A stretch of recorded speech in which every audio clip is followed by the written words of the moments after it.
गजाननं भूतगणाधिसेवितं कपित्वजम्बूफलचारुभक्षणम् उमासुतं शोकविनाशकारकम्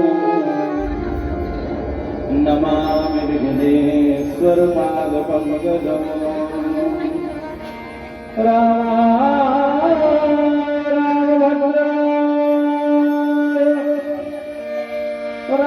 रामचंद्राय वेदसे रघुनाथाय नाथाय सीताया पतये नमः कृष्णाय वासुदेवाय देवकी नमस्तस्यै नमस्तस्यै नमो नमः। जय जय श्री राधारमण जय जय नवल किशोर। पर प्रवेश करेंगे सेवक सेवा में आए सेवक सेवा में और मैया के दरबार दुर्गा के दरबार सेवक सेवा में बोले माँ भवानी जय जगदम्बा भवानी बड़े भाव से सभी गाते हैं यही कहिए क्या सेवक सेवा में आए सेवक सेवा में आए माँ मैया के दरबार दुर्गा के दरबार से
और उसी समय से हम लोग इसकी चर्चा में, इसकी रचना में हम आप सब जो है चिंतन करते हैं।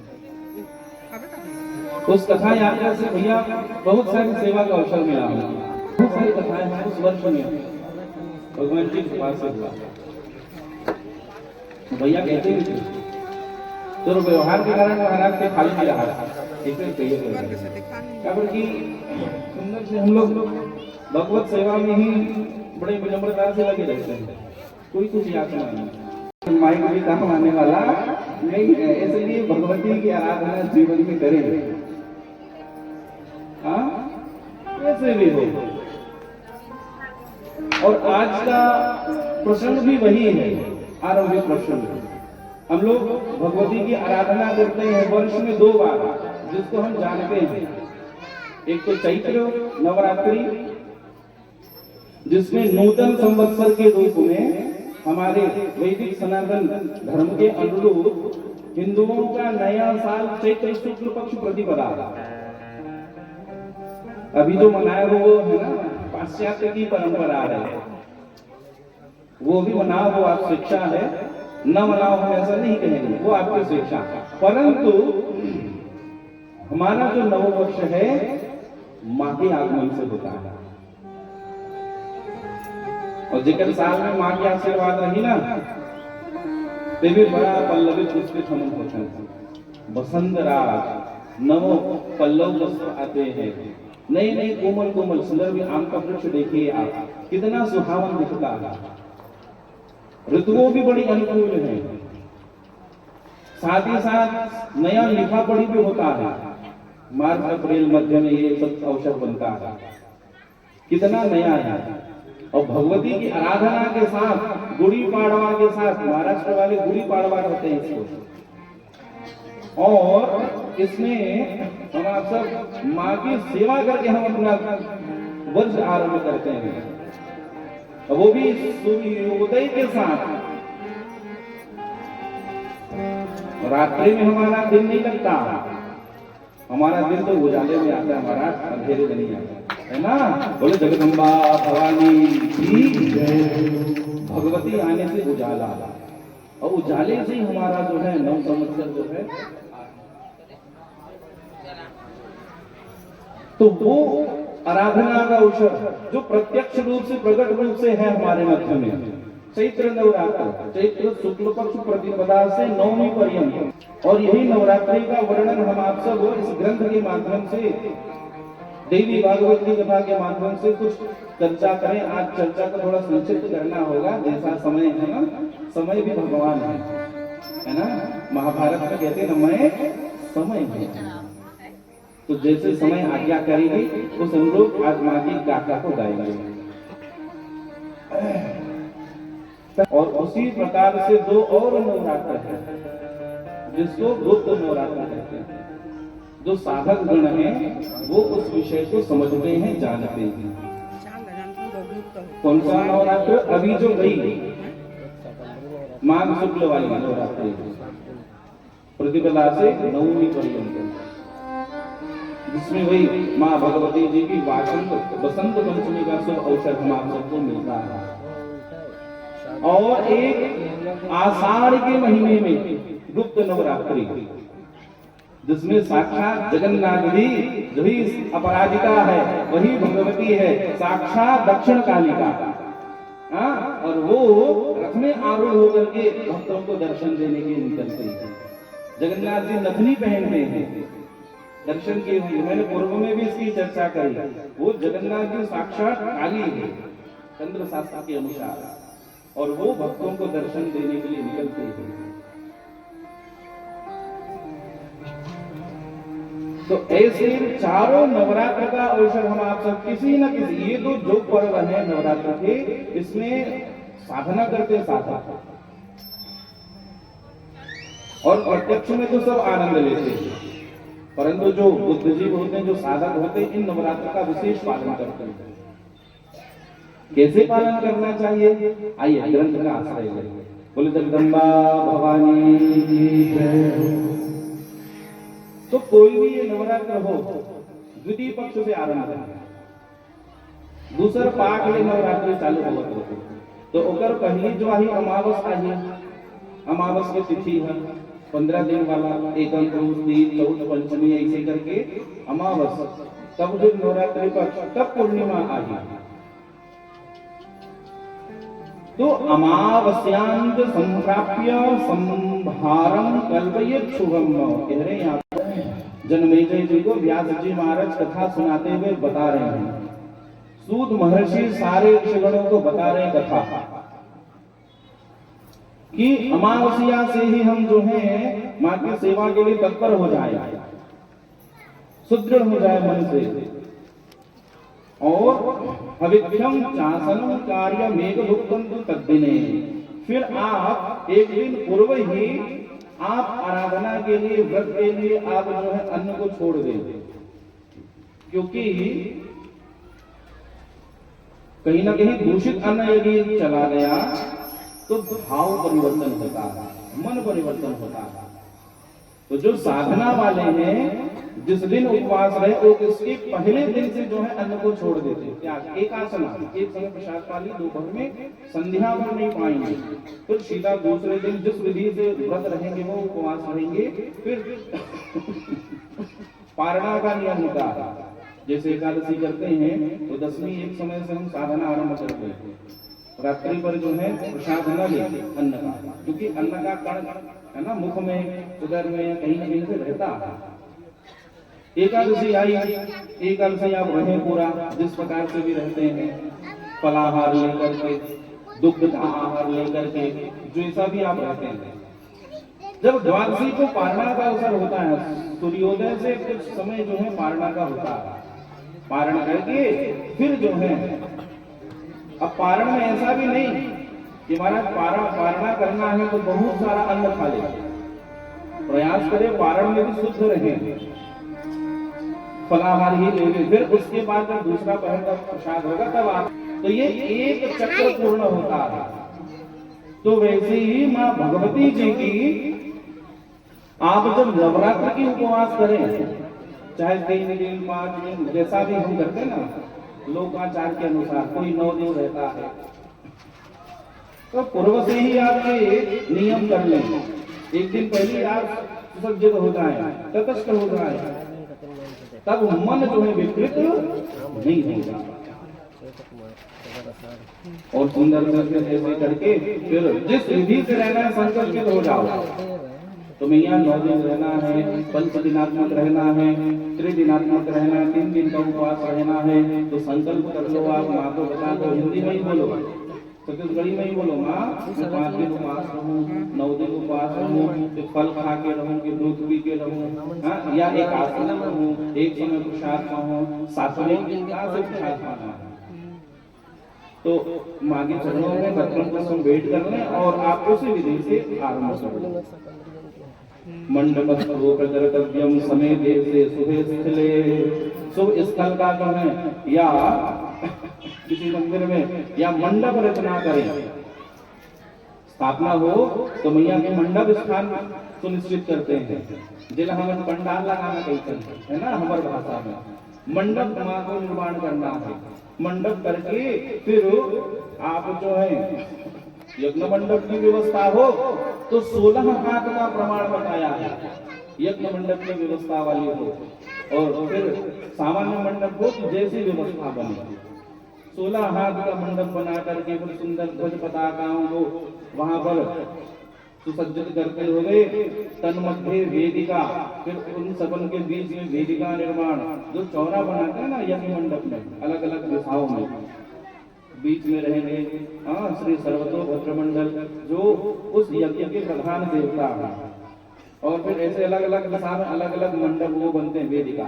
बीच में यज्ञ मंडप बनता है, और ऐसा करके फिर सुंदर गोमय का लेपन करते हुए फिर सारे देवी देवताओं को आप जो है स्थापन की विधि होती है, गौरी गणपति जी से आरंभ करके हम सभी देवी देवताओं को आवाहन करते हैं और स्थापन करते हैं और विधिवत पूजा करते हैं। बात कह रही है माँ भगवती जी की गाथा में सब करने में विद्य साक्ष्यम न कर्तव्यम विभवे सति कर विचित। इन सारी चीजों में विद्य की सठता नहीं होनी चाहिए। सठता किसको कहते हैं? कंजूस करना। पैसा के कंजूसी पूजा पाठ में नहीं करना चाहिए। हम खातन का दिक्कत नहीं, भगवान में काय चढ़ाते हैं, यही व्यक्ति की सठता है। उदाहरण हम कैसे एकदम बढ़िया कपड़ा पहनते और चढ़ाते हैं कैसे, तो यही व्यक्ति की सठता है। और मैं समझता हूँ महाराज आज के समय में कोई निर्धन नहीं है, सब संपन्न है। तो जो हमारे पंच महाराज जी कहा करते हैं कि जितना आप धारण करते हो उससे कई गुना श्रेष्ठ वस्तु को मां के चरणों में, श्रेष्ठ गुना वस्तु को भगवान के चरणों में समर्पित करना चाहिए, ताकि प्रसन्न होकर के हम आप सबको आशीर्वाद दें। तो यही कह रहे हैं विद्य साक्षम न कर्तम विभवे साध कर हित। और फिर आप फिर नव पंच यही बता रहे हैं, 9 दिन का 5 दिन का ग्रहस्थी का देवा पाठ है पूजा सुनता द्विज को ब्राह्मण को सुनिश्चित करके हम दुर्गा पाठ करवाते हैं, पूजा पाठ के लिए सुनिश्चित करते हैं। सुबह शाम महाराज आरती करे बराबे और दुर्गा पाठ करवे और सुंदर से ऐसे हम नियुक्त करते हैं पंडित जी लोगों को। तो नवचंडी पाठ करावे, पंचचंडी पाठ करावे, त्रिचंडी पाठ करावे, एक चंडी पाठ करावे। दुर्गा सप्तशती जो महाराज जी अभी पाठ करते हैं उसका एक आवर्तन एक चंडी कहलाता है। 3 बार को संपूर्ण पढ़ेंगे तो त्रिचंडी कहलाएगा, 5 बार पूरा पाठ करोगे तो पंचचंडी कहलाएगा, और 9 बार पूर्ण रूपेण करेंगे तो नवचंडी कहलाएगा। और ऐसे ही शतचंडी, ऐसे ही सहस्त्र चंडी, ऐसे माँ की आराधना होती है। कुल जगदम्बा भवानी। और ऐसे फिर वेद्याम सिंहासन स्थाप्य, फिर मैया को सुंदर स्थापना बीच पर और सुंदर आसन लगा करके, और फिर दिव्यांबर धरा सौम्या, सौम्य रूप वाले माता जी को आप पकड़ा रहे हैं, जिसके देखते ही मन जो है सीधा रम जाए। सौम्यता भरी माता को स्थापन करें। और फिर महाराज जी अष्टादश भुजा वापी प्रतिष्ठाप्या सनातनी।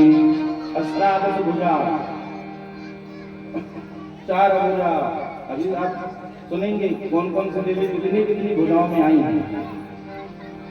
और अर्चा भावे तथा यंत्रम नवारण संयुगम, अर्चा भाव आप अर्पित करें, ना हो तो यंत्र को रख दें। माँ का यंत्र भी है, सब देवी देवताओं का यंत्र भी होता है, नवग्रह का यंत्र, वास्तु का यंत्र है ना, सबका यंत्र होता है। अगर आप सब नहीं बना सकते तो यंत्र भी आप स्थापित कर सकते हैं। और नवारण मंत्र माँ भगवती जी का गुप्त मंत्र है नवारण, साधक लोग जानते हैं उसको बढ़िया जो है पंडित जी के द्वारा या स्वयं सामर्थ्य है तो स्वयं भी नवारण मंत्र जो है जपन करें। और सुंदर वेदिका में कलश स्थापित करते हुए, पंच पल्लव संयुक्त करते हुए, फिर माँ भगवती जी के सुंदर से स्तोत्रों से, गीत से, वाद्य से, नृत्य से ऐसे दिवस को पूरा करना चाहिए। और उपवास नक्तेन चैन भुक्तेन वा पुनः, कह रहे उपवास में चाहे नक्त व्रत रहे, मतलब एक समय प्रसाद पाना, जिला हम एक आसना कहते हैं, काय कथन एक आसना, बोले दुर्गा मैया। और विधिवत पूजा करें जिस प्रकार से आप करते हैं माँ भगवती जी की पूजा। सुंदर लाल को माँ भगवान चढ़ावन, भगवती जी ला सुंदर समी के पत्र जो है चढ़ावत हवन, बेल पत्र से माँ भगवती जी प्रसन्न होने वाली है। ऐसे जो है अर्पित करते हुए और नारिकेल इत्यादि अर्पित करते हुए, और फिर सुंदर संपूर्णता के लिए फिर होम हवन जो है हम आप सब करते हैं, भंडारा प्रसाद, कन्या पूजन इत्यादि करते हैं। तो यहाँ कन्या पूजन का भी विधान बता रहे हैं। क्या कह रहे हैं? एकैकां पूजयेत् नित्य मेघ वृद्ध्यापावनः द्विगुणमो त्रिगुणमो वापि प्रत्येकं नवकं च वा। या तो प्रतिदिन आप एक कन्या का पूजन पहला दिन 1 कन्या, दूसरा दिन 2 कन्या, तीसरा दिन 3 कन्या, ऐसे।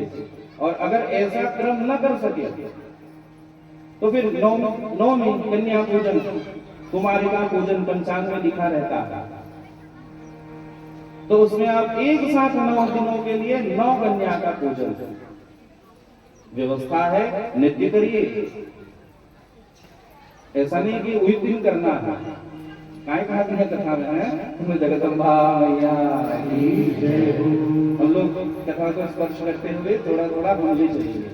कह रहे हैं कि इस प्रकार से आप कर सकते हैं। तो कैसे करेंगे, कन्या कैसे चयनित करेंगे? 1 वर्षान कर्तव्या कन्या पूजा विधो नृपो। हे नृपो, हे जन्मेजय, जो प्रधान श्रोता हैं देवी भागवत के, व्यास जी बता रहे हैं नृपो कन्या पूजन में कैसी बातें को ध्यान रखेंगे, बता रहे हैं। एक वर्षा न कर्तव्या, 1 वर्ष तक की कन्या को प्रशस्त नहीं करना। क्यों बता रहे हैं यहाँ पर? न तो वो रस को समझते हैं, न तो गंध को, है ना, उसका स्वाद। तो कन्या पूजन के निमित्त वो एक कुछ प्रसाद पाले। तो 0 से 1 वर्ष की आयु, उसके ऊपर जब होगा तब हम कन्या के रूप में उसको ग्रहण करेंगे। तो यहाँ इसके भी महिमा बता रहे हैं। कुमारिकां सा प्रोक्ता द्विवर्षां या भवेदिह त्रिमूर्तिस्य त्रिवर्षा च कल्याणी चतुरब्धिका। ये पूरा श्लोक है यहाँ पर।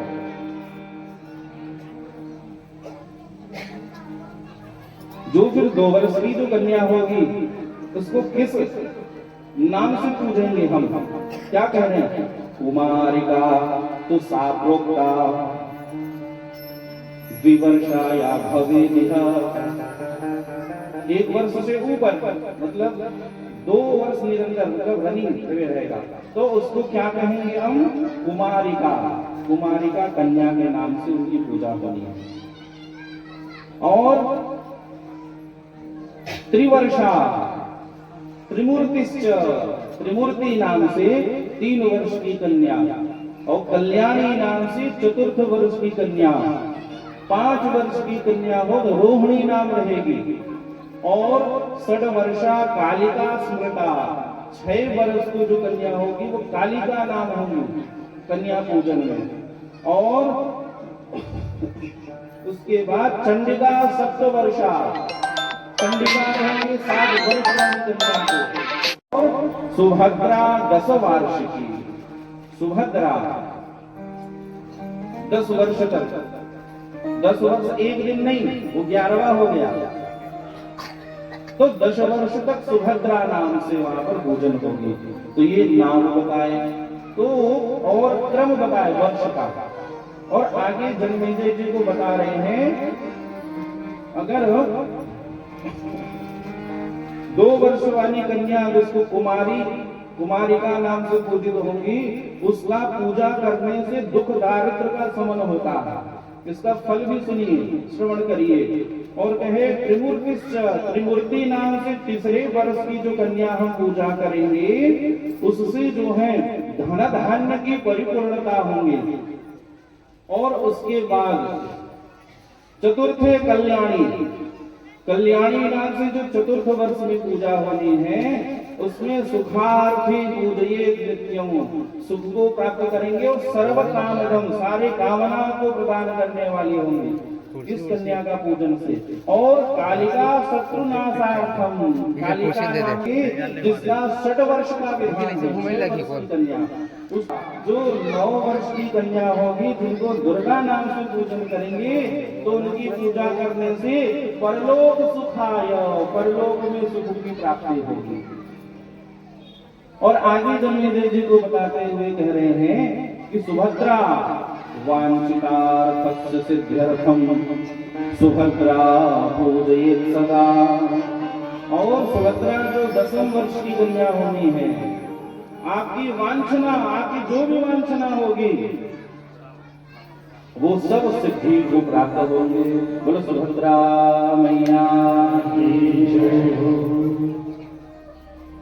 सुभद्रा मध्यस्था सकल सुर सेवा बशरतो और जगन्नाथ स्वामी नयन पथगामी भवतुते। सुभद्रा कन्या है और वही भगवती जब जगन्नाथ जी आए तो उनकी बहन के रूप में सुभद्रा जी जो है विराजी है ना। बोले सुभद्रा ऐसे नवरात्र का विषय बताया और कुमारिका का पूजन इस वर्ष में कन्या को और क्या फल मिलेगा ये भी यहाँ दर्शन हुआ। और वो कन्या को कैसे चयनित करें कह रहे हैं जन्मेजय जी को व्यास जी कि हे वत्स कन्या के लिए जब पूजन के लिए उसको बिठाओ हीनांगी वर्जयेत कन्या पुष्पयुक्ता व्रजान प्रणाम। वो कन्या जिसको हम पूजन के लिए कन्या पूजन के लिए बिठाए वो हीनांगी न हो है ना। हीनांगी से तात्पर्य कोई अंग विहीन न हो पूर्ण उसका अंग हो शरीर पूरा हो है ना। किसी किसी का शरीर अब वो प्रभु की कृपा है उसमें कुछ नहीं कहना चाहिए परंतु इसमें शुद्ध रूपेण कन्या का विषय बता रहे हैं जो सर्वांग से परिपूर्ण हो ऐसी कन्या। और हीनांगी तो वर्जयित कन्या फिर उसको धारणा उसको पूजा नहीं करनी है। और महाराज जी कुरूपा इसको भी नहीं लेना स्वरूपा को लेना सुंदर अंग वाली हो सुंदर कोमलांगी हो। बहुत सारा विषय यहाँ पर कहने लगे। वो रोगी भी न हो ऐसा प्रयास विशेष रोग से ग्रसित न हो ऐसी कन्या को हमको लेना है। स्वरूपांगी सुंदरी व्रणवर्जिताम ये सबको ध्यान रखना है। और यदि आप इसमें यदि ब्राह्मण कन्या है 9 वर्ष में कोई भी वर्ष का हो 10 वर्ष का अगर इसमें यदि ब्राह्मण कन्या है तो सर्व कार्येषु सारे कार्य सिद्ध होंगे यदि ब्राह्मण कन्या का पूजन आप करेंगे इस 9 कन्या के मध्य में। तो यदि ब्राह्मण कन्या मिल जाए उसकी महिमा है कि सर्व कार्य संसिद्ध्यर्थम सारे कार्य संसिद्ध्यर्थ होंगे। और इस बीच में बहुत इसकी महिमा हमारे कन्या पूजन का। देखो कन्या पूजन भी किस प्रकार से करें ये महिमा हमको सुनना है समझना है और हो सके तो पालन करना है। और जयार्थे नृपोवंशजा नृपोवंशज से तात्पर्य क्षत्रिय कन्या। क्षत्रिय कन्या की यदि आप सेवा कर रहे हैं तो उसका फल क्या होगा जयार्थे आपको विजयता प्राप्त होगी इसकी पूजा करने से। कन्या पूजन में यदि नृपवंशजा है क्षत्रिय कन्या है और लाभार्थी वैश्य वंशोत्था मदावा शूद्र वंशजा वैश्य कन्या यदि हम पूजन में प्रशस्त करें तो लाभार्थी विभिन्न लाभ होना है। और शूद्र कन्या को प्राप्त करें तो मति विमल होने वाली है। बोले जगदम्बा भवानी की और भी बहुत सारा यहाँ पर वर्णन है। ये सारा कर्तव्य आप नित्य भी कर सकते हैं। पहले भी मैया ने कही पहला दिन पहला कन्या दूसरा दिन फिर 2 कन्या तीसरा दिन 3 कन्या नहीं तो फिर 9 एक साथ। और सप्तम्याम च तथा अष्टम्याम नवम्याम भक्ति भावता रोज करने का भी विधान है। नहीं तो अष्टमी नवमी पूर्ण होने के बाद फिर 10वीं पारणा करना है जिसको विजयादशमी है ना हम पर्व मनाते हैं। तो आप हवन करके कन्या पूजन करके कन्या भोज करके और उसके साथ लंगुरवा है ना लंगुरवा भी रंग में रहना बटुक भी रहना है भैरव बाबा भी रहना है और भोले बाबा के धन भी रहना है हमें तो 2-3 धन वो में जुड़ना है ना। बोलो भैया लंगुरवा की हाँ, इन सबन को कन्या पूजन के साथ ये सब हम आप सबको प्रशस्त करना है। और जब पारणा का समय जब पंचांग में होता है 10वीं, तभी पारणा करना है, नहीं हवन करीश तहन भोग का कन्या पूजन और कन्या भोजन तहन फिर अपनो मन प्रसाद खा लेते व्रत के पारणा होने से। तो नवम सिद्धिदात्री है, नौवा जो सिद्धिदात्री है, 9 दिन की अलग अलग देवियां हैं, है ना। तो नवम सिद्धिदात्री नवदुर्गा, फिर तो नवमी की जो सिद्धिदात्री भैया वो तो रह गई। तो प्रयास करें कि एक दिन और थोड़ा सा आप जो रह ले, आप उस दिन सेवा डालो, उस दिन भगवती का पाठ कर लो, आपसे वो बढ़ता है। हाँ, उस दिन आप कोई कीर्तन मंडलियां बुला लो, सब बैठ करके। हाँ, एक दिन, बाकी दिन तो हर काम में व्यस्त रहो, एक दिन बैठ जाओ, और सुंदर से राम नाम हो जाइए। भैया मन अभी 1 घंटा हमारे जो लाइट बोल रही से तेमी कते सुंदर सदुपयोग करें हमारे, भैया एक सुंदर सा खेल खिलवाई सिखाए, राम नाम 1, राम नाम 2, राम नाम 3, राम नाम 4। इसी बहाने 108 से ज्यादा या उनसे भी राम नाम निकल गया है, और छाया प्रति भी भगवान की मिल गई। ये समय है जो भगवान को दिलाने वाला है, और यही समय है विलग कराने वाला। दोनों ये मन जो है ना, ये भगवान की ओर जोड़ता है, और यही मन भगवान से मिलक भी ले जाता है।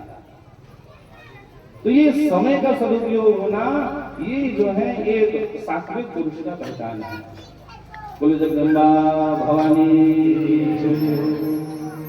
तो ऐसे नवरात्र हमको मनाना चाहिए कुमारी पूजन के साथ। उनके सारे नियम हमने सार रूप में आपको दर्शन कराया, और जब कभी अवसर मिलेगा तो विस्तार करेंगे, है ना। विषय को आज हम जो है माँ के चरणों में निवेदित करते हैं। महिषासुर वध प्रसंग, ये सावरणी मनवंतर की कथा। दुर्गा सप्तशती के अनुसार राजा सूरत और समाधि इनको बताया है। आप कभी खाली हो तो दुर्गा सप्तशती पढ़ा कर, उसमें सारी चीजें 3 चरित्रों में इसका वर्णन है, प्रथम, मध्यम और उत्तम। इन तीनों चरित्रों में बड़ी अद्भुत लीलाएं हैं माँ की। और पहले तो हम यही विचार किए थे कि तीनों चरित्र कोई का देंगे, लेकिन मन ऐसा हुआ कि नहीं, ग्रंथ को हम थोड़ा सार में ले चलेंगे, क्योंकि पहला अवसर इस समय मिला है माँ भगवती की कथा सुनने के लिए इस क्षेत्र में। तो हमने सोचा कि संक्षिप्त ना करके मूल ग्रंथ से हम कथा सुना दें। तो जैसा भी हो, हमने समय पर जो है भले दिवस कम रहा, परंतु हमने जितना हो सका हमने प्रसंग को लेने का प्रयास किया। और फिर ये महिषासुर कौन हुआ, जन्मेजय जी पूछ रहे हैं व्यास जी महाराज से, ये महिषासुर कौन हुआ दानव। जन्मेजय जी को कथा की ओर ले चले और कहे, दनोः पुत्रो महाराज विख्यात चितिमंडले रंभश्चैव करंभश्च द्वावास्तां दानवोत्तमो। देखो व्याकरण के कितनी सुंदर उपयोग इस श्लोक में हो रहा है।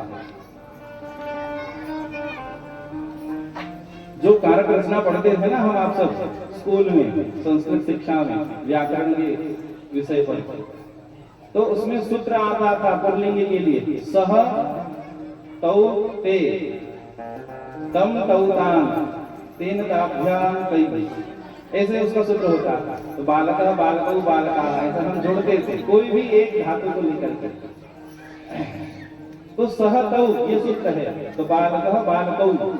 तो यहाँ कह रहे दनौ पुत्रौ, मतलब 2 हैं, द्विवचन चल रहा है, मतलब 2 लोग हैं। कौन है, दनौ पुत्रौ महाराज विख्यातौ क्षितिमंडले रंभश्चैव करंभश्च द्वावास्तां दानवोत्तमौ।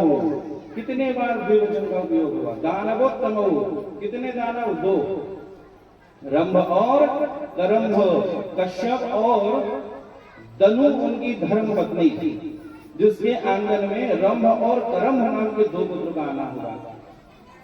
और वही रंभ और करंभ बड़ी घोर तपस्या किए,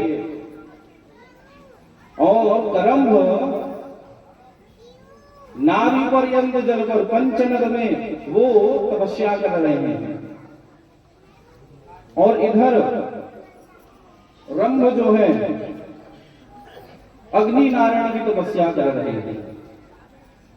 अब महाराज तपस्या जब प्रगाढ़ होने लगी तो महाराज इंद्र को जो है शंका होने लगी कि भैया ये दानव कदाचित मेरी कुर्सी लेने के लिए तो नहीं कर रहा हो तपस्या।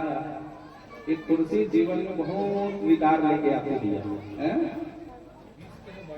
ये ज्यादा हो मोर कुर्सी ले लिया। तपस्या का हमला भंग करना है, और भंग करना है तब काय हो गए, वह ग्राह बन गए इंद्र महाराज, जल के जलचर प्राणी अब ग्राह बन गए, और ग्राह बने।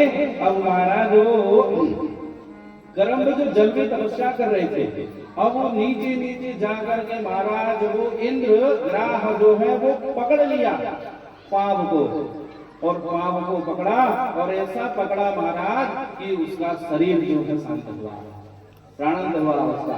इस बात को उसका भाई रंभ देखा जो अग्नि तपस्या कर रहा था, और इस को अपने शीश को काट करके चढ़ाना चाहे, तैसे साक्षात अग्नि नारायण प्रकट हो गए। वो अग्नि नारायण भगवान की जय हो। और कहे कि मुझे ऐसा संतान चाहिए जो सबका, बोले जगदम्बा भवानी की। देखो प्रतिशोध, धर्म को भी यदि आप प्रतिशोध के लिए मोड़ोगे तो आप कथा को क्या उसका फल मिलता है। अग्नि नारायण के पूछने लगे प्रभु कि यदि तुष्टो से देवेश, देव आप मेरे से संतुष्ट हैं तो मुझे मेरी वांछना देना होगा वर, और त्रैलोक्य विजयी पुत्र, त्रैलोक्य विजय वाला पुत्र मुझे दे, उसको पराजय का स्वाद न चखना पड़े, ऐसा मुझे पुत्र दीजिए। और श्यानः परमागार्गल, और बड़ा अद्भुत बल हो उसमें। अग्नि नारायण कहते हैं अच्छा भैया हम आपको ऐसा वर प्रदान करते हैं, तथास्तु यस्याम चित्तम तुरंबत्वम हे रंभ। अब उसके बाद मैं यहाँ से जब अंतर्हित होऊंगा, अब यहाँ से आप प्रमदायाम करिष्यति तस्याम पुत्रो महाभाग भविष्यति बलाधिकः। आप जिसको भी देखोगे और काम जागृत होगा, और आप उसको स्वीकारोगे, और उसके आंगन में एक बहुत अद्भुत बलशाली पुत्र आएगा। आशीर्वाद देके चलिए गए, और गए तो जब इधर वो दृष्ट्वा चक्रे तदा भावम महिष्यां दानवोत्तमः, एक महिषी को दृष्टि हुई पहली, और महिषी को दृष्टि हुई तो उसमें फिर वही जैसा वरदान हुआ, क्योंकि मृषावाणी तो होने वाली नहीं है, और वही महिष कन्या से फिर वो जो है उसका जो है संसर्ग हुआ। तो सातों गर्भवती जाता महिषी तस्य वीर्यता, इसके तेज को धारण करके जिसके रंभ के वो महिषी गर्भवती हुई, और गर्भवती हुई महाराज जी, और यक्षों ने उनका साथ दिया और रंभ को सैया करे संस्कार के लिए। तो ये भी सती होना चाहिए, कौन जो गर्भवती है, और गरुड़ पुराण का आज्ञा करता है कि जो गर्भवती हो उसका सती होने का अधिकार नहीं है। अब जैसे ही महाराज हठपूर्वक सती होने के लिए चली, और जैसे अग्नि प्रदीप्त हुई, वहां से अग्नि नारायण ने उसी रंभ की चिता से, उस शव से वहां पर रक्त बीज का आना हुआ, और उसी सती देह से वहां पर एक पुत्र महिषासुर का आना हुआ है। बोले जगदम्बा भवानी की जय हो। अब सोचिए कि हम जो है इनसे बदला लेंगे, इसलिए अतुलित बल चाहिए, तपस्या करनी होगी।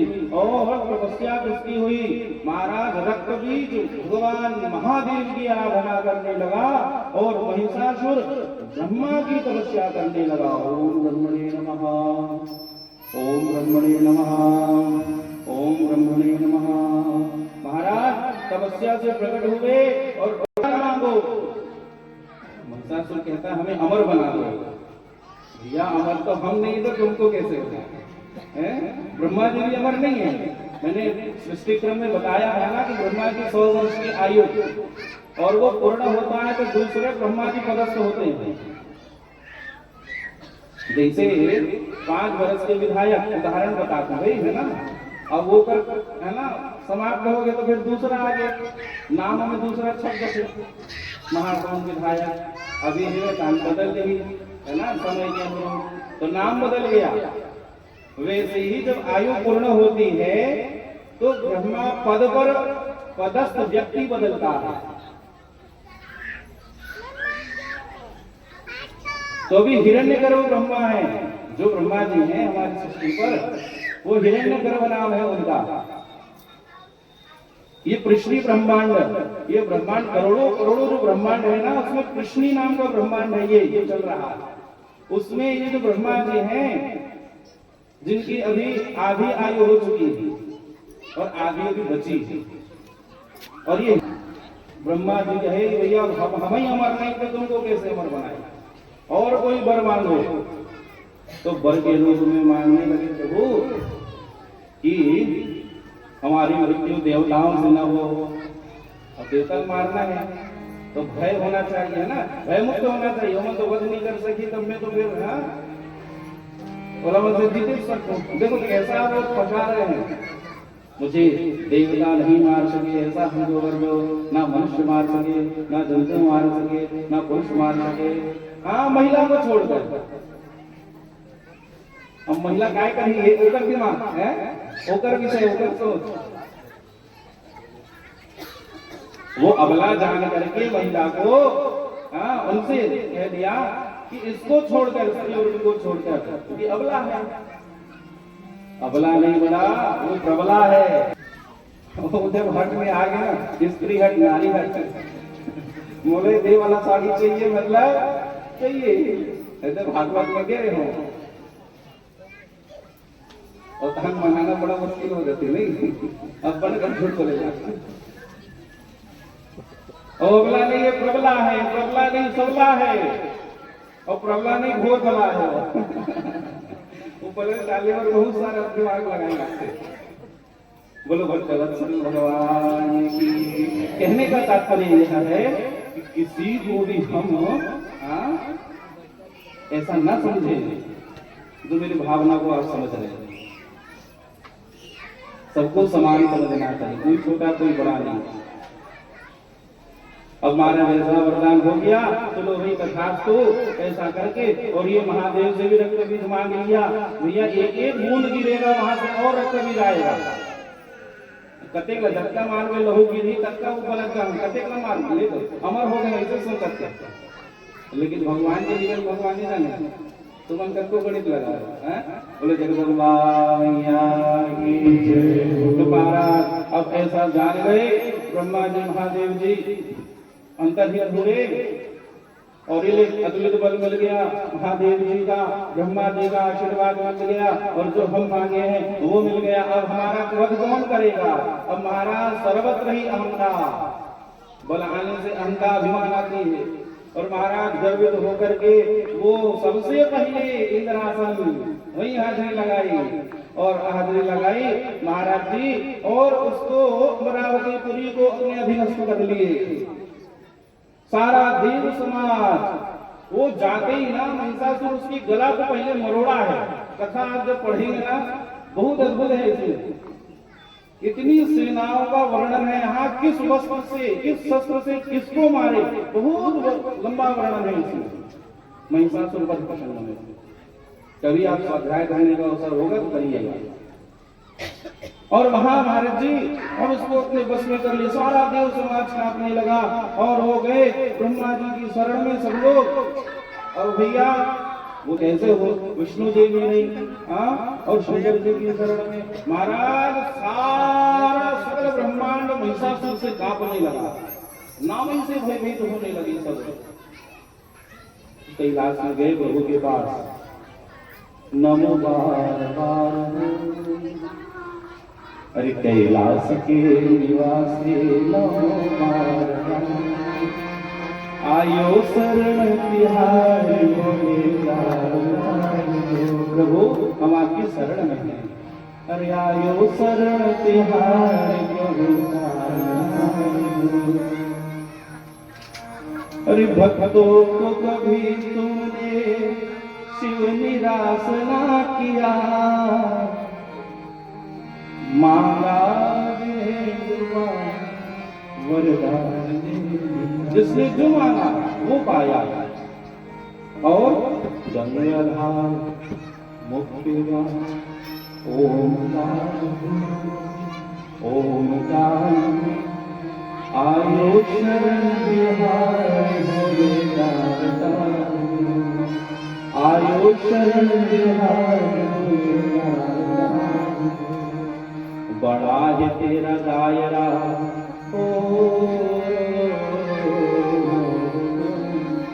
बड़ा है तेरा दायरा, बड़ा दातार तू, बड़ा दातार तू, आयो शरण बिहारी भोलेनाथ। अरे जिसका दिल बड़ा होगा, नहीं होना तो भोले होकर भी समा जाते। एक गिलास पानी को दे, और दिलो नहीं है, वो सबको चीज हाथ कभी कोई काम के लिए, ये कथा हमको बता रही है भोले बाबा कैसे। भोले बाबा कहे कि भैया हमको भगवान नारायण के शरण में जानी चाहिए, कुछ ना कुछ वो रास्ता बताएंगे, क्योंकि वो पालनहार है। और वो कहे लगे सब देव समाज, भोले बाबा भी हैं, ब्रह्मा जी भी हैं, सारा देव समाज भी है, और भगवान को कह रहे हैं बहुत दिन से तारे सुनकर तुम्हारी, बहुत दिन से तारे सुनकर तुम्हारी, बहुत दिन से तारे सुनकर तुम्हारी, बहुत दिन से तारे सुनकर तुम्हारी, शरण आ गया हूँ, शरण आ गया हूँ, सुनकर तुम्हारी, और बहुत दिन से सुनकर तुम्हारी। अब मैं बहुत आशा लेकर के आया हूँ, जो अब ताल दोगे, जो अब ताल दोगे, जो मैं अपने दर से, तो होगी हसीहा, जो होगी हसीहा, दर दर तुम्हारी, शरण आ गया श्याम सुनकर। हमारी हंसी नहीं होगी महाराज, किसकी हंसी होगी? तुम्हारी हंसी होगी। दर दर में हम आपकी शरण में आए प्रभु। और महाराज, और जो बड़ी आस लेकर के आता है ना दीपक भैया, तो उसका दिल जो है दुखाना नहीं चाहिए। अरे संतोष हो जाओ, कभी मुट्ठी भर चला तो कभी वो भी मना है, कभी नहीं है तो कभी हो जाए, भगवान दे दे, उनकी कोई समस्या नहीं है, लेकिन दिल में नहीं होना कि अद्वैत चाहिए। बिन मांगे मोती मिले और मांगे मिले सदा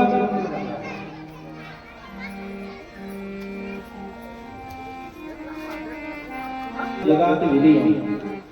जिसके पास विद्या होगी ना वो विनय रहता, सब समय को अनुकूल बनाएगा। प्रतिकूल भी होगा तो अनुकूल होगा। ये व्यवहार, ये विनम्रता, आज भगवान से सब लोग यही कह रहे हैं कि प्रभु हम आपके दर में हैं। अब जो जितनी आशा से लेकर के आता है ना, कभी ये तुम्हारा जीवन भर वो बात रह जाती है।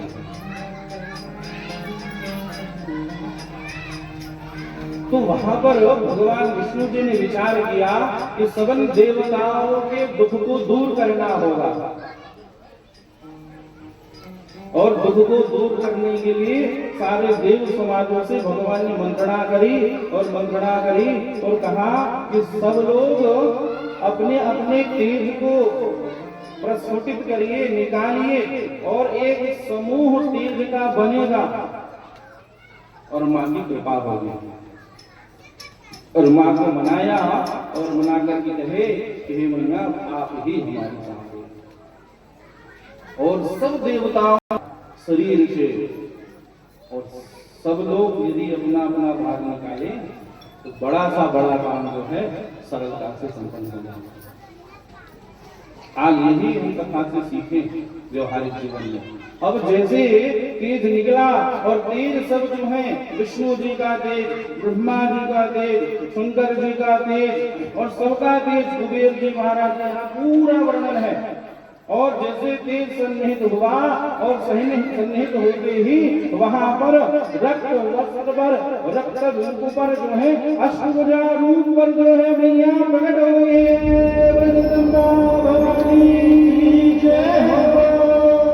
अष्टादश भुजा पर प्रकट हुई और प्रकट होकर के और यहाँ पर कथा कह रही है कि जो शिव जी का तेज निकला उससे मैया का मुख का निर्माण हुआ। और कथा और कह रही है कि यम जी ने जो तेज दिया उससे मैया का केश, जिस नाम के माता को हम सुन रहे समझ रहे हैं ना, उस भगवती का निर्माण कैसे हुआ देखिए। और भगवान नारायण की कृपा से उनके तेज से अष्टादश भुजा का निर्माण हुआ। मैया कितनी भुजा वाली है? अष्टादश भुजा। अष्टादश भुजा किसको कहते हैं? 18 भुजाएं हैं। और चंद्रमा जी से वक्षस्थल बना। देवी पुराण कथा गा रही है इंद्र जी ने जो तेज दिया उससे कटिभाग का निर्माण हुआ, कटिभाग कमर का भाग। और वरुण जी दिए वो जंघा, कटिभाग से नीचे उरु का निर्माण हुआ। और इसी प्रकार से जो धरती मैया ने जो आशीर्वाद दिया जिससे नितंब का निर्माण हुआ। और ब्रह्मा जी से चरण और सूर्य जी से अंगुलियों का निर्माण हुआ। और वसु जी दिए तो हस्त की अंगुलियों का निर्माण हुआ। और कुबेर जी के द्वारा जो तेज था उससे मैया की नासिका बनी। और प्रजापतियों ने जो तेज दिया वो मुखमंडल का दंत बना। अब जब ऐसे सुंदर मैया का स्वरूप जब बना और अग्नि नारायण जी ने जो तेज दिया उसे त्रिनेत्र मैया का भाल पर। और बहुत सारा ऐसा वर्णन किस किस अंग से जो है किसके देव के तेज से बना। और जब मैया का स्वरूप बन गया तब जो है उनको सबने अस्त्र शस्त्र भी दिया। सारे देव समाजों ने, विश्वकर्मा जी ने रत्न आभूषण मैया को प्रदान करी है। और वरुण जी महाराज ने वैजयंती माला और शंख मैया को प्रदान की है। और हनुमान जी सिंह को दिए हैं। सिंहवाहिनी मातु भवानी, सिंहवाहिनी हुई है। विष्णु जी ने चक्र दिया। देखो अष्टादश भुजा में क्या क्या सुशोभित है। देखिए मैया की छवि और मैया की छवि के बाद अस्त्र शस्त्र का यहाँ पर प्रदान हो रहा है। देवताओं के द्वारा आयुधों को प्रदान किया जा रहा है। और क्या हुआ? इंद्र के द्वारा वज्र और घंटा,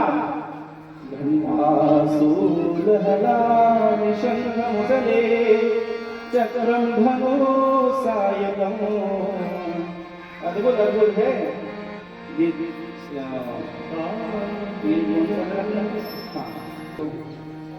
और ऐसा निर्माण हुआ। और यम ने कालदंड दिया मैया को।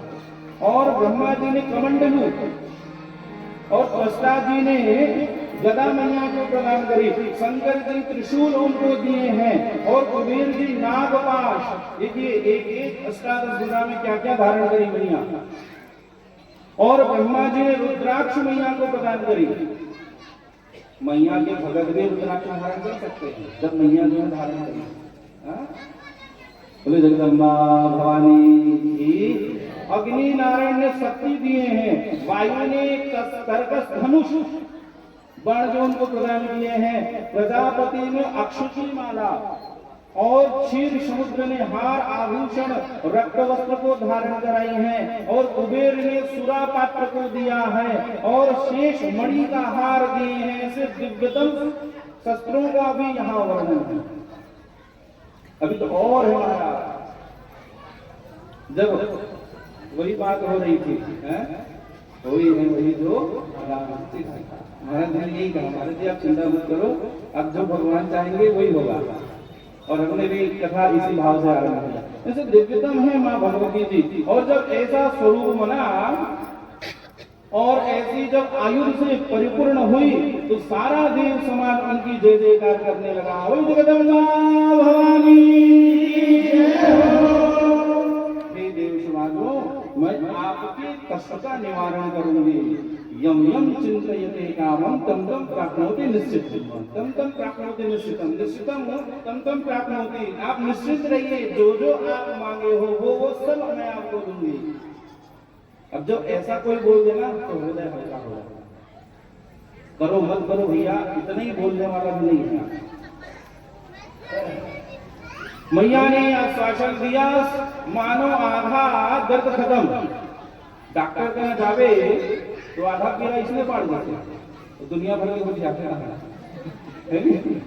डॉक्टर कहना जावे तो वो सबको समाप्त हो जाते, अगर दुख खत्म हो जाए। रोग समाप्त हुआ ही नहीं है ना, रोग तो अपना प्रभाव दिखाएगा, लेकिन जो पीड़ा रहती है मन में वो जो है दूर हो जाता है। एक महाराज का जावे भारी टेंशन हो जाती है, और एक महाराज का लगे तो कुछ नहीं लगेगा, इसलिए सब बढ़िया हो गया। तो देखो डॉक्टर वही है, महाराज जी वही है, मरीज वही है, शिष्य वही है, पर तो कार्य ऐसे हो जाएगा कि आपको पता नहीं चलेगा। भगवती जी ने आश्वासन दिया और आश्वासन दिया, और वनांचल में आई, और वनांचल में आकर के वो मैया सुंदर मुरली वादन करने लगी, मुरली बजाने लगी।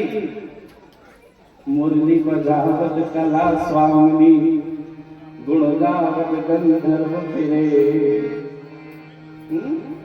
मैया वहां मुरली बजाने लगी, और दिव्यतम झूला भी बना वहां। मैया झूला झूल रही है, मधुपान कर रही है, और दिव्यतम स्वरूप लावण्यता से परिपूर्ण उसका जो है महिषासुर का वध करने आए उसके पूर्व झूला झूल रही है, और सारे देव उस दृश्य को देख करके आनंद हो रहे हैं। अरे ऐसा वातावरण बनाओ कि कष्ट दूर हो जाए। और मैया का झूलना के लिए बहुत सुंदर है, तो मैया को सुनाता हूँ, फिर महिषासुर लगे मारो है ना। घर लाली लाली, अरे पर घर लाली लाली, अरे लहराए लहराए वो लहराए चुनरिया चंदन झुलना। क्या क्या है चंदन झुलना झूला झुले मोर मैया, चंदन झुलना झूला झुले मोर मैया। नहीं है अब मन में भाव आया, दौड़ चला महाराज आप ना सबको चीज हावे, लेकिन इसमें रुपये रक्त नहीं है, मुझे आया बता दिए। और बताया तो कहे गाओ, प्रणय प्रस्ताव लेकर के गाओ, मनाना उसको। अब इधर महाराज दूत भेजने लगे। अब मैया ने तो पहले बता रही है, मैंने सृष्टि के समय में बताया था ना, मैया प्रपंच करने वाली है। देखो कैसे माया से मैया सबको मोहित कर रही है, सबको एक एक करके बता रही है, सारे असुरों को। अब महाराज जो आया वो वापसी नहीं जा रहा है, तो सेना जाकर के सूचना देते हैं, तो वो कहते हैं महाराज वो तो दिव्यता के साथ साथ बड़ी वो पराक्रमी भी है, और वो ये कहती है कि जो ना मोर से जीत ली तेने ओकरे रानी बनो, यही कहा थे। अब वो तो महाराज हुंकार मारते तेने भस्म होते थे, अति पराक्रमी है महाराज। तोरे चलाए खावे कहूं बड़ा शक्तिशाली हवा दे दे, कालो न आता वही नहीं आता, काल खींच रहा है उसको, कृष्णा जड़ना वही में वो जिरना, भोगा न भोक्ता वही में वो भोक्ता। हम कहते हैं, हम विचार करते हैं कि हम भोग को भोग रहे हैं, लेकिन भोग हमको भोग लेता है। कृष्णा न जड़ना वही में वो जड़ना, कृष्णा कभी समाप्त होने वाली नहीं है। तुम समाप्त हो जाओगे, लेकिन कृष्णा समाप्त होने वाली नहीं है। यही है, कालो नहीं आता वही में वही आता। ये काल खींच रहा है महिषासुर को।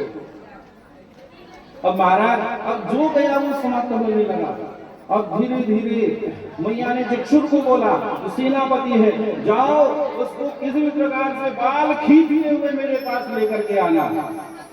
वो भी गया महाराज, वो भी मैया के नेत्रों से जो है समाप्त हो गया। अब महाराज ऐसा करते करते जो है स्वयं आया है, और जब स्वयं आया तो भगवती की कथा कह रही है। उदग्र नाम के जो उनके गण थे वो 60,000 रथियों को लेकर के आया महिषासुर के साथ, और महाहनु नाम का जो दैत्य था वो 1 करोड़ रथियों को लेकर के आया। असिलोम नाम का जो दैत्य था वो 5 करोड़ रथियों के साथ आया। पास्तल नाम का जो दैत्य था वो 60 लाख अपने अनुचरों के साथ आया। विडाल नाम का जो दैत्य है वो 5 अरब रथियों के साथ आया है, और सबको मैया एक एक करके परास्त करते जा रही है बाणों से। और इधर जब फिर अंधक आया तो अंधक ने जैसे सिंह वाहिनी थी प्रभुया, उसके सिंह पर प्रहार किया, जैसे ही सिंह ने उस अंधक को तो तुरंत उसको खा करके समाप्त कर दिया। अब महाराज ऐसे जब सब रोटियां मारे गए तो महिषासुर स्वयं आया, और स्वयं आकर के और गदा लेकर के युद्ध, भीषण युद्ध महाराज। मैया भी और वो भी युद्ध कर रहे हैं। देवगण कहने लगे मैया इस लीला को जल्दी समाप्त करिए, और ऐसा करके मैया ने सुनाभ नाम के चक्र को जो है आविर्भूत करी, और आविर्भूत करके और महिषासुर का शीश से धड़ को कर दिया है। महिषासुर मर्दनी मैया की जय हो। नहीं होता, केवल युद्ध का, और बहुत प्राचीन प्रतिमा और बड़ी तेज प्रतिमा है। तो वो मैया है। आप कभी जब दर्शन करने का सौभाग्य होगा तो सर्वत्र दर्शन करिएगा, जो दर्शन करते हैं वो समझ जाएंगे वो कौन सी मैया है। महिषासुर मर्दनी है, और बड़ी सुंदर है, और जो सेवा करता है ना उसको मालूम है। और कुछ चीजें ना वाणी का विषय नहीं होता, वाणी भी मौन हो जाती है कुछ समय के लिए, क्योंकि जो देखता है उसके पास मुख नहीं है, और जिसके पास मुख है वो देखता नहीं, तो कैसे बताए ना। ये जो है विषय वर्णन का विषय, ये मुख का विषय नहीं, ये भाव का विषय है। तो मैया ने आज महिषासुर का वध किया, और सारे समाज, देव समाज सुख का अनुभव करने लगे। और इसी क्रम में इसी प्रकार से लीला कुछ समय बाद ऐसा ही प्रक्रम, जैसे महिषासुर का प्रक्रम था ना, मैया ने स्वरूप किया, मैया अपने मणिद्वीप पर विराजी। और फिर कुछ समय बाद निशुंभ नाम का जो दैत्य था वो भी अब सबको प्रताड़ित करने लगा, और फिर वही उपक्रम, सब लोग मैया के सन्मुख गए, सब देव समाज को लेकर के शरणागति हुई मैया के। मैया ने फिर वही तेज जो पहले पूर्व निर्मित था स्वरूप मैया का, वैसा ही स्वरूप फिर वहां हिमालय में माँ पार्वती जी ने एक देवी प्रकट करी, और कहे कि इनको जो है ये आपका कार्य संपादन करेंगे और ऐसा करके उस देवी को जो है कौशिकी देवी कहते हैं। बोलो कौशिकी मैया की जय। क्योंकि शरीर से जब कुछ अंश निकले तो मैया थोड़ी काली हो गई तो कौशिकी नाम पड़ा। और ऐसे फिर मैया जब वो आई बड़ी सुंदर से स्वरूप पर, तो वहां फिर उपवन में पधारी, फिर वही उपक्रम, फिर वही सुंदर स्वरूप, फिर वही जो है झुलना का प्रसंग, फिर वो उनके दूत आए शुंभ के, वो भी देखे, वो भी मोहित हुए और जाकर के शुंभ को बताया एक सुंदरी है, आपका आसन अर्धासन खाली है, शुंभ निशुंभ दोनों आप कोई भी स्वीकार कर लो। अब महाराज जी वो भी अब ऐसे ही सारे दूतों को भेजने लगे और जो रक्तबीज इत्यादि जो था ना वो भी उनसे मिला हुआ था शुंभ निशुंभ से। तो बोला रक्तबीज जाओ आप उसका जो है केश पकड़ करके खींच करके लाना। अब धूम्रलोचन भारती गया, धूम्रलोचन भी वहां मारा गया। फिर उसके पश्चात चंडमुंड को भेजे और चंडमुंड को भी मैया ने उद्धार किया, इसलिए उसका नाम जो है चामुंडा पड़ा। बोलो चामुंडा मैया की जय हो। और रक्तबीज आया, अब रक्तबीज युद्ध हो रहा मैया कालिका से। अब युद्ध हो रहा महाराज, और युद्ध हो रहा तो वही रक्त निकल रहा है, तो रक्तबीज हो रहे हैं युद्ध के प्रांगण में। तो वहां पर महाकाली स्वरूप में प्रकट हुई और जगदम्बा ने कही, वही मैया ने, कि तुम रक्त का पीना, रक्त का पान कर, एक भी रक्त जो है भूमि पर गिरना नहीं, इनका वरदान है। इसलिए और रक्त बीज का जो भी रक्त गिरता मैया पान करने लगी महाकाली के रूप में। और इधर साक्षात महिषमर्दिनी मैया स्वयं जो है युद्ध करने लगी और शुंभ निशुंभ भी आए, और शुंभ निशुंभ भी आए युद्धांगण पर। इसकी भी बड़ी खूब वर्णन है यहाँ पर। मैया इनके मध्य में 10 दिवस पर्यंत युद्ध किए और अंत में जो है लीला संवरण करने के निमित्त फिर उधर से ऊपर से आदेश हुआ और मैया ने फिर उन दोनों को जो है अपने कृपा से, अपने कटाक्ष से उन दोनों का भी वध किए हैं। ऐसे बड़ा अद्भुत ही प्रसंग है। और हम इस लीला को भी प्रणाम करते हुए अंतिम आज की इस कथा प्रसंग विराम की ओर चले। उसके पूर्व हम मां संतमरी की थोड़ी चर्चा कर लें और फिर इसके बाद फिर धीरे से कथा विराम की ओर चले। इस पंचदिनात्मक अनुष्ठान का पंचदिनात्मक प्रवचनात्मक जो कथा है आज नगर भवन की ओर चलेगी, तो हम आप सब बड़ा सुंदर शाकंभरी महिमा की सुंदर सी गाथा को सुने, जिसके लिए आज सारा समाज जिस समय के लिए लालायित था।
मन देवी मोहरा